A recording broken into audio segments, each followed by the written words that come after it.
28 March Friday. Market 8 वाजेपर्यंत आपण observe केलं. 8 वाजेपर्यंत रिॲक्ट काय केलं, सकाळी थोडं साईडवेजमध्ये होतं, त्याच्या बाद रिजेक्शन्सले क्लोजिंग देत मार्केट चाललं. ठीक आहे. त्यानंतर 8 वाजता जरासा पॉज घेतला. पॉज पण कसा घेतला, मार्केट 50% याच्या पहिलेच इथं सफर करून राहिलं. सफर कसं तर खालून पिना सोडून राहिलं आणि लिक्विडिटी घेत चाललं इथून. तर आता इथं काय होते ना की 50% झोन यायच्या पहिले ते हे करून राहिलं. 50% आलं असतं तरी आपण इथे ट्रेड घेतला असता, आपण त्याच्या पहिलेही करून राहिलं ना. तर लय चांगलं पिना सोडून राहिलं तर मार्केट जेव्हा हे रिजेक्शन ब्रेक करण आणि याच्यावरती जेव्हा हे जाईन क्लोजिंग देईन तेव्हा आपल्याला ट्रेड घ्यायचा आहे. पण इथं ट्रेडच नाही दिला, कारण की हे खाली पिन मारली. त्याच्यानंतर याला हे वरती ब्रेक केलं आणि रिजेक्शनला देऊन जेव्हा क्लोजिंग दिली तेव्हा तर या स्विंगला ऑलरेडी ब्रेक करूनही घेतलं होतं. तर इथं आपला ट्रेड कॅन्सल झाला. मॉर्निंगचा आपला प्लॅन फेल गेला. त्यानंतर दुपारचं काय आफ्टरनूनचं. तर इथं काय करायचं आहे आपल्याला की बा इथं 50% झोन आपण काउंट केला. मार्केटचा 50% झोन आपण इथं काउंट केला. इथं आपल्याला काय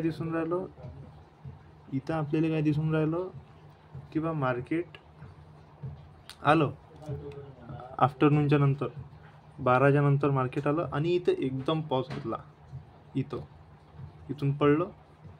जर याला बाईंगला जर जायचं असतं तर आपण काय केलं असतं, हा जो स्विंग आहे 12 नंतर जर ह्या पहिल्याच याच्यात येऊन जर यानं क्लोजिंग दिली असती, इंडिकेशन दिलं असतं बँकचं, तर आपण बाईंगला एंट्री घेतली असती. पण यानं तसं नाही केलं.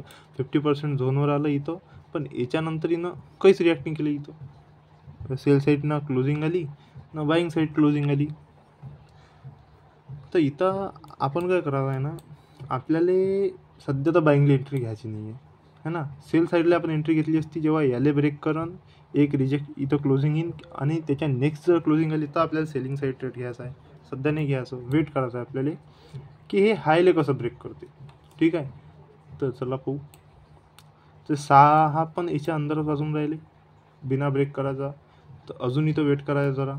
इथं आपल्याला ट्रेड नाही टाकायचं आहे. हे 6च्या नंतर किंवा इथं 6च्या पहिले लो नाही घेतला, हे नाही, कारण की इथून हा पाया मजबूत नाही आहे. इथं हे बाईंगचं इंडिकेशन दिलं आहे, कारण की इथं यानं सफर पण नाही केला आहे ना क्लोजिंग दिली आहे सेल साईडले.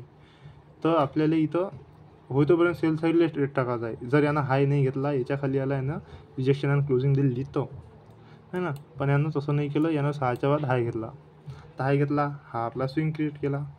त्याच्यानंतर ह्याच्यात जेव्हा पहिल्या स्विंगमध्ये आता मार्केट येईन तिथून जर इंडिकेशन दिलं आपल्याला डबल कॅन्डल क्लोजिंग किंवा रिजेक्शन क्लोजिंग, तर आपल्याला तिथे ट्रेड टाकायचा आहे. यानं हाय घेतला, वापस मार्केट तिथं आलो पहिल्या ह्याच्यात जर पाहतो आणि इथं घेतलं डबल कॅन्डल क्लोजिंग.